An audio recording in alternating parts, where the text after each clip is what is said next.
The next one is this here. This is Tennis by Tronics, and this game was released in 1980. This is actually the least favorite of all that I have. Least favorite. I actually don't like this game. Also the look of the handheld / actually the tabletop. Yeah, it's not really that exciting, and I just hate the game, and I guess the reason for that is I'm very bad at this game. So you can choose between 1 and 2 player. Those are the controls for the second player, those are the controls for the player 1, and you can also play different modes: practice, pro 1 and pro 2. Okay, let's start it up and I'll show you the game, but like I said, I'm pretty bad at this one.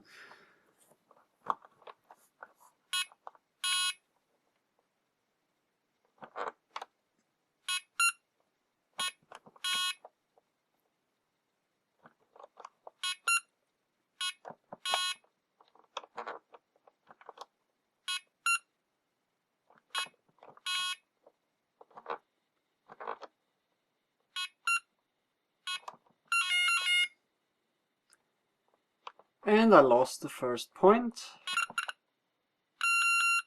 Okay, this was a reset. I don't know why this happened. And the funny thing, always the first serve, yeah, I get the points for the first serve, but after that, I can't even return the ball.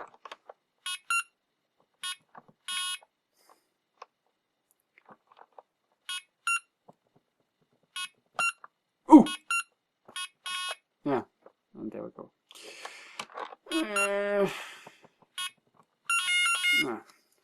Okay, that was Tennis by Tronics.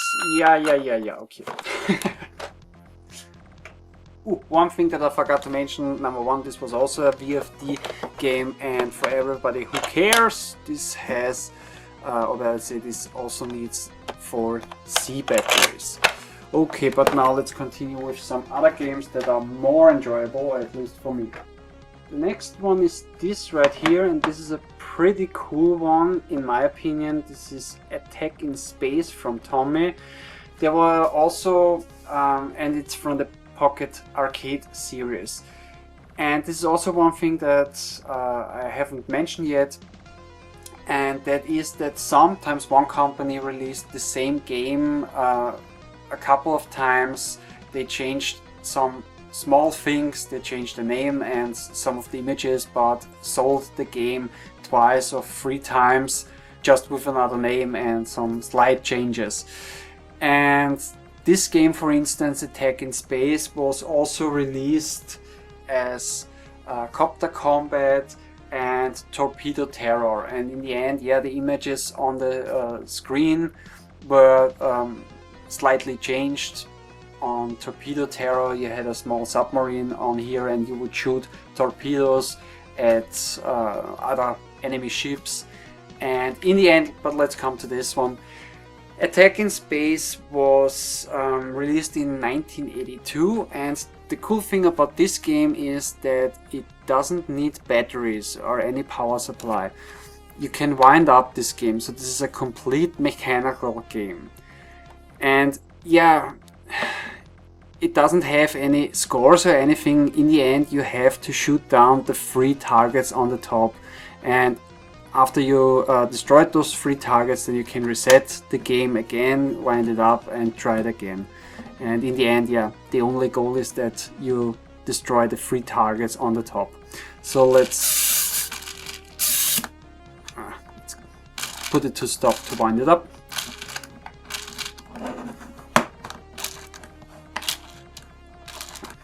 And in the end, you just push start and then you can fire, and then the missile has to reload and then you can fire again. So here we go. Miss. Missed again. And 1 hit. Second hit.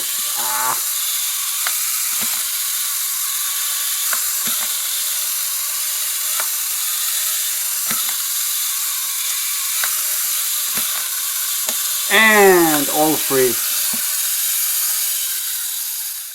And now it's over. Pretty simple game, but I think this is it's really cool. I really like this one. So this was Attack in Space by Tommy. The next game is this one. This is Runaway from the company Gekken. Was released in 1983, and yeah, there are some advertisements on the back for other games, and this is the game Runaway, and this is the actual game. Now this one needs those how do you call them, LR33.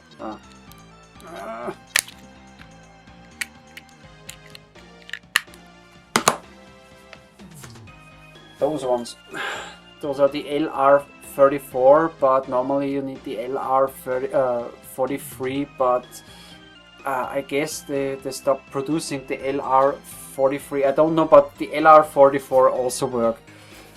Okay, now in this game, how does it work? You have to escape prison, and basically you start in your room with your inmates, and you have to avoid the searchlights, go to the other side of the prison, and yeah, make a hole into the wall, into the prison wall. And while you try this, you have to avoid the searchlight, and you also have to avoid the guard that patrols on the outside of the prison, that you don't get caught by the guard with the dog. And on the other hand, you have to watch out that the other guard that checks the cells doesn't find the room without you inside it. So this is a pretty cool game, and I had this when I was a child. And yeah, let's try a prison break here. And of course, those games also had you could use it as a clock, so you could set the time. You could also set an alarm and everything. Same design, or better, let's say almost the same idea than with the Game & Watch games from Nintendo. But let's start it, and you also have two difficulty settings or different types of the same game, Game A and Game B.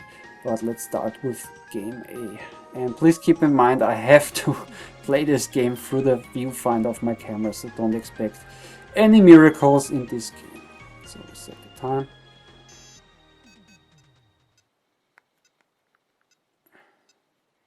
I don't see the guard. Oh, okay, he's not outside.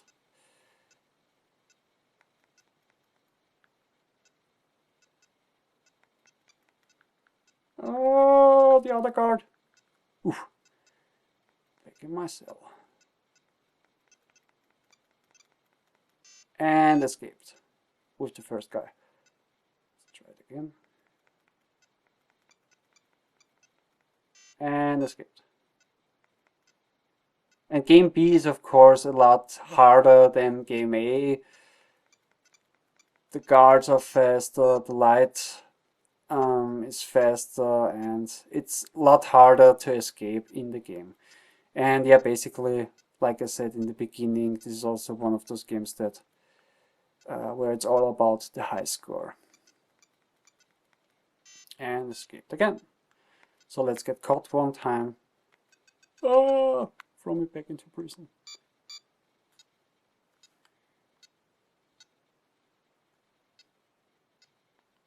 Ah, once again. Police brutality.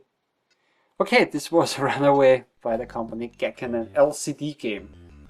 And this is also a cool example of how they used the LCD game or screen in this game, because the background screen has all the colors, and they used the images from the LCD to cover up all those images. So in the end you had a color game. Normally you only had a picture in the background, and you had a couple of black images / characters that would move around. But this was actually a pretty cool solution to have a color game actually. Okay, but now let's continue with the next game.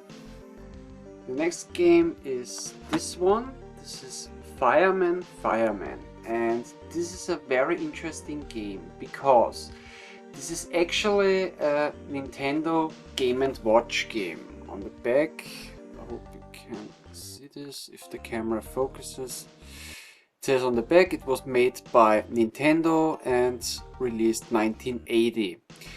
And this is one of the first Game & Watch games. The Game & Watch games were created by Gunpei Yokoi.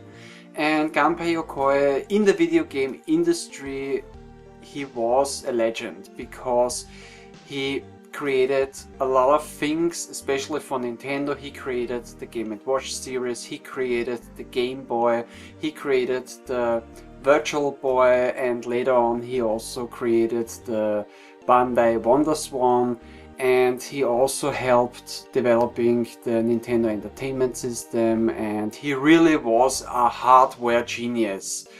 The history of Gunpei Yokoi is very interesting, and also the history of Nintendo actually. Nintendo, many people know that Nintendo started by manufacturing playing cards, so-called Hanafuda cards. At the beginning, I guess in 1889, the company was founded, and at the beginning they actually made hand-painted playing cards. But after they were very successful with those playing cards, then of course they would manufacture the playing cards with machines and everything. And later on, when Nintendo was very successful in Asia, they also wanted to be successful also outside of Asia. And after a visit in the United States, they more or less realized that to be successful or to continue their success, they also would have to do a little bit more than just manufacturing playing cards. So Nintendo decided to become also a toy manufacturer, and down the road, before they even began with creating video games and video game systems and everything, they also tried other directions or other businesses. For instance, they also founded a taxi company, then they also made instant rice, and they also opened so-called love hotels for a couple of years, I guess. And yeah, but in the end they stayed with the manufacturing of toys. And one day when the president of Nintendo visited one of the factories where they created the toys, he discovered more or less Gunpei Yokoi because he noticed a device that he created in his spare time and that he used at work. And this device was some kind of an extension arm or extending arm that you could use to pick up objects that are normally out of your reach. And he was very interested in this device, and he asked Gunpei Yokoi if he could make a toy out of this device. And Gunpei Yokoi at that time was just a maintenance engineer of one of those factories. And they produced those extending arms and called the things Ultra Hands. And it was a very big success for Nintendo, and because of that success he got promoted. Now he was a designer. And yeah, later on in I guess it was in 1979 that Gunpei Yokoi was on a train ride, and he saw a bored businessman who played around with his pocket calculator to pass the time. And he thought of the idea that, hey, it would be interesting to have a small game for people who travel or for children or anything to pass the time with those games, and also playing and to know what time it is. So in the end he combined two functions of those devices. So you have an electronic game and you also would know what time it is. So this is the reason why Game and Watch, basically. And yeah, in 1980 they released the first Game and Watch series. This was one of those games. This is called the Silver series. Then after that they released the Gold series, and after the Gold series they released the widescreen series, then after that the multi-screen series, and so on and so on. So they released many games and yeah, many different series of those games. But why is this now called Timeout? And actually the company on the front here is called Mego. I have here another Game and Watch game from the Silver series. This is Ball, but this is not mine. This is just a game that I borrowed from a good friend of mine who's also a video game collector. And this is also an original one. This is really one from 1980 because Nintendo remade those games, I guess in 2004. They kinda released a reproduction of this game, but in the end on the back you can see that this is the original one, because the reproduction, it tells you on the back that this game is a reproduction from, I guess it was released in 2004, but this is an original one. And just as a comparison, as you can see on the top left here you have Game and Watch, and over here you have Timeout. And this is the very first game of the Game and Watch series, Ball. And this is actually the game Fire. At least this was the name in the Game and Watch series. But in 1980, when the Game and Watch series launched or was released, Nintendo only released the games directly, let's call it like that, in Japan or in Asia. Everywhere else they used distributing companies. And for instance, in North America the company Mego distributed the Game & Watch games. Then in France a company called JI21, which was also called Videopoch. Then in Australia, for instance, a company called Future Tronics released the Game & Watch games. Then in Canada, a company called Pocket Size, and in Germany there was a company called Bienengräber, and they distributed the games in Germany and by us in Austria. All the distributing companies were actually allowed to change the box arts of those games, and they were also allowed to change the design, or better let's say the look of those games. So for example, with this one, the company Mego printed their logo on the side over here. They changed the name to Fireman Fireman. Like I said before, the original name of this game was Fire. And instead of Game and Watch, like over here, they placed their logo or their name of the series on this game. And yeah, like I said before, this company was called Mego. And the really interesting thing for me is that Mego only released or sold those Timeout games / Game & Watch games just for 1 year, as far as I know. Because after 1 year the company got bankrupt, and from there on Nintendo decided to create new offices all around the world and started to release the games / the Nintendo Game & Watch games themselves, and don't use any of those distributing companies. But I actually don't know when they stopped using distributing companies, because all the other distributing companies like Futuretronic and Bienengräber and all the others sold a couple of series. And for instance, what's also funny is that, like I said, the distributing companies were allowed to change the arts and everything of those games and boxes, but not many companies actually did this. Most of them changed the cover art of the boxes, but not many changed anything on the game devices or on the handheld. So you can find games that have the logo, the original logo Game & Watch on them. They also have the original name, and then it can happen that they have over here under the Game & Watch logo, they have their logo. Like I have seen some with the JI21, the French version, and I found out what this JI21 actually means. Translated, it means Games and Pictures of the 21st Century.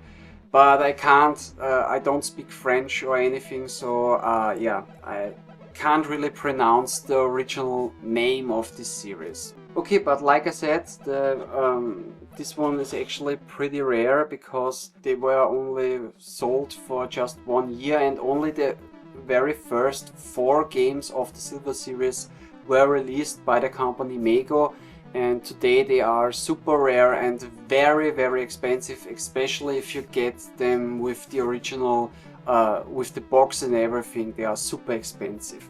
Okay, but let's come to the game. And yeah, the game also uses the LR44 or LR43, which one you have. And ta-da! And they are also super small, and you also have game A, game B, then you can yeah, set the time if you want, and it also has an alarm function, and yeah, it's basically a pretty simple game. I select game B because it's more of a challenge, and you have to make sure that the people who jump out of the burning building get into the first aid truck without yeah, falling to the ground. And the longer you play, of course, the more people jump out of the building and the faster they fall. And now there are 2 people.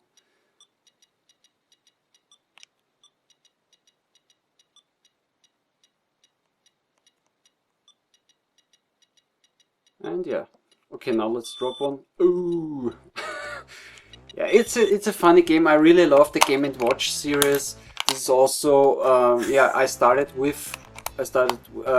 my collection with collecting Game & Watch games, and they actually have kind of a special place in my heart.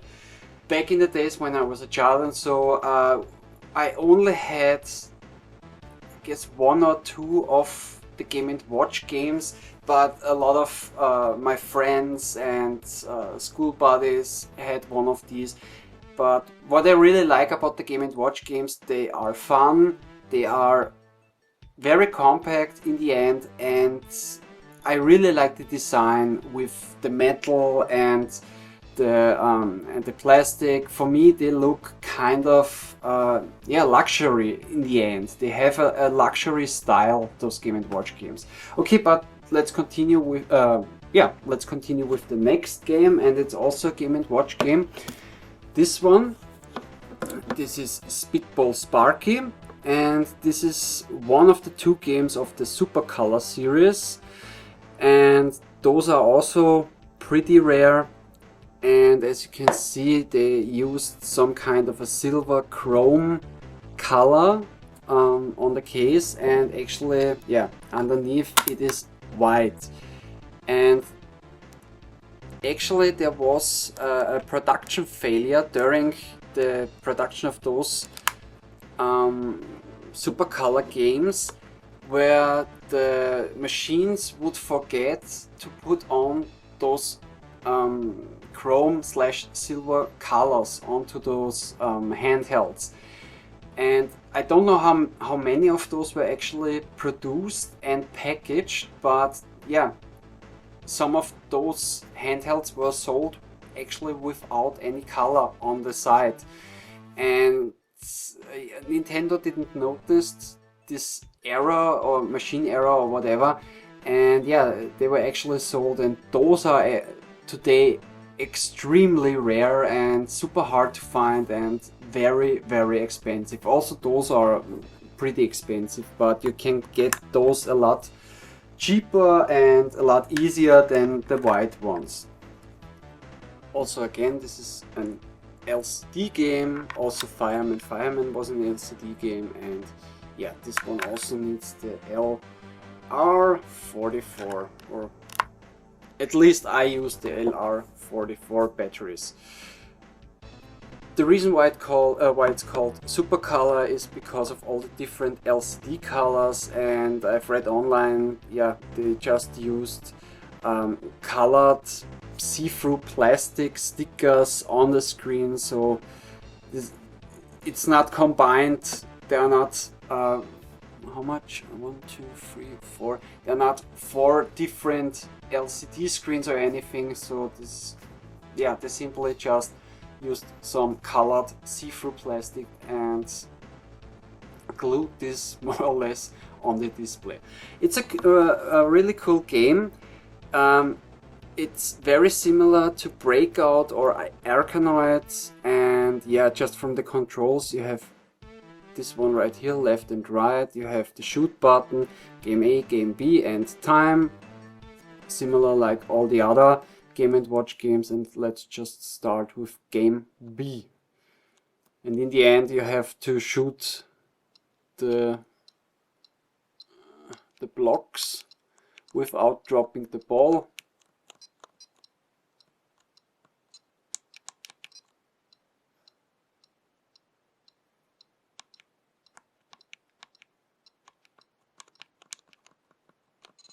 Yeah. It's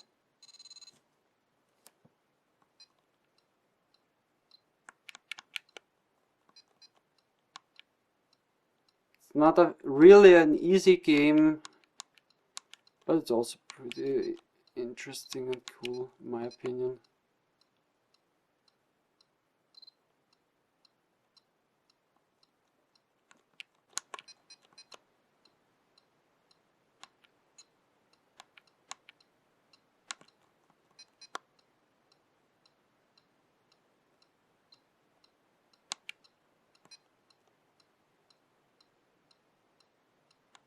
And the top ones, the red ones, you have to hit twice. All the others will go away by hitting them just once. And if you clear the whole screen, then you go to the next level, of course.